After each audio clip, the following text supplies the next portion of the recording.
Have you ever felt like you were obligated to be a rock? The very person who never breaks, never cries, and always knows what to do. The whole world looks at you and sees strength, confidence, nerves of steel.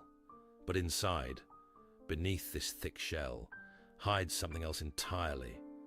A small, wounded, and mortally tired creature that just wants to be left alone.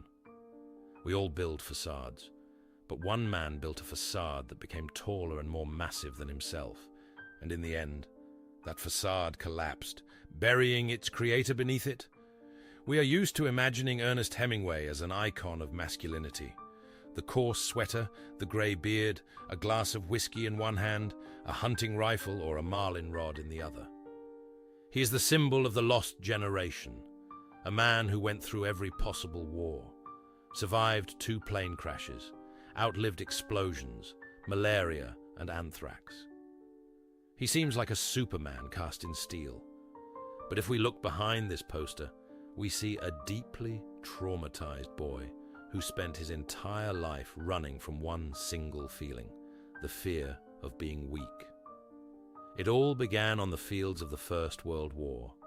Young Ernest, barely 18, was desperate to get to the front, dreaming of heroic deeds. He ended up in Italy as an ambulance driver. No war was nothing like a knightly romance. One night at Fossalta, a mortar shell exploded next to him. Hundreds of steel fragments entered his body. Hemingway survived.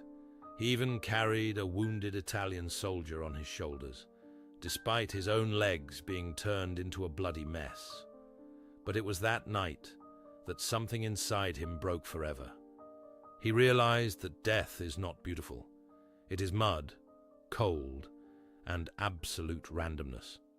This first brush with non-existence birthed an obsession. For the rest of his life, he would seek out death. At the bull rings of Spain, on hunts in Africa, on the battlefields of World War II. It was as if he were trying to prove to fate that he alone chose the rules of the game. In the 1920s in Paris, Hemingway staged a revolution. He decided to strip literature of all its unnecessary tinsel. He wrote in short, punchy sentences, as if delivering blows.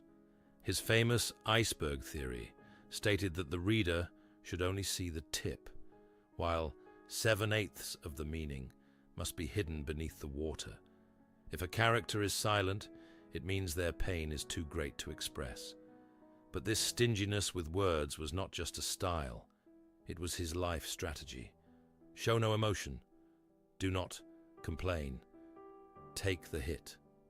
He created the image of the real man that millions felt they had to emulate. And the most terrifying part, he had to live up to that image himself, 24 hours a day. The older he got, the heavier this mask became. He drank to drown out the noise in his head.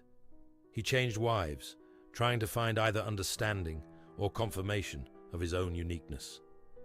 His life turned into an endless series about the adventures of the great Hemingway. He hunted German submarines on his yacht in Cuba. He was among the first to enter liberated Paris. He won the Nobel Prize. But fame does not heal old wounds. In the final years of his life, his body began to fail.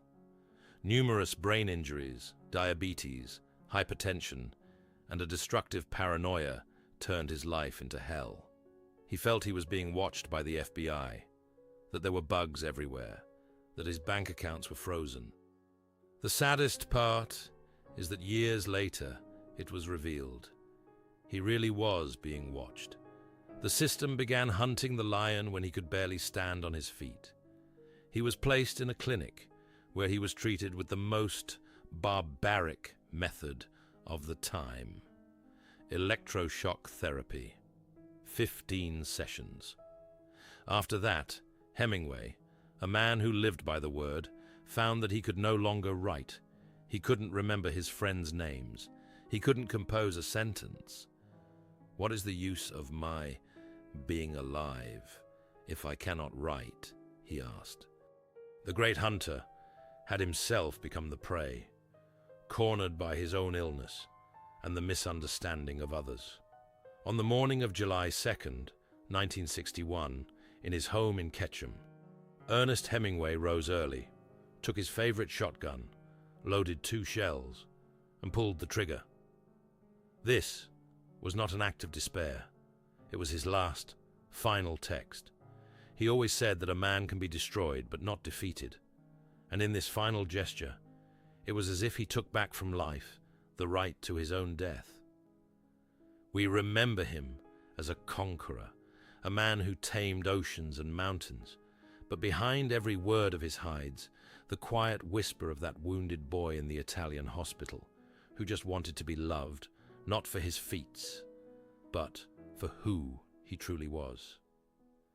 The irony is that in trying to be the strongest man on earth, he became the loneliest, and that Iceberg silence still rings in his books today.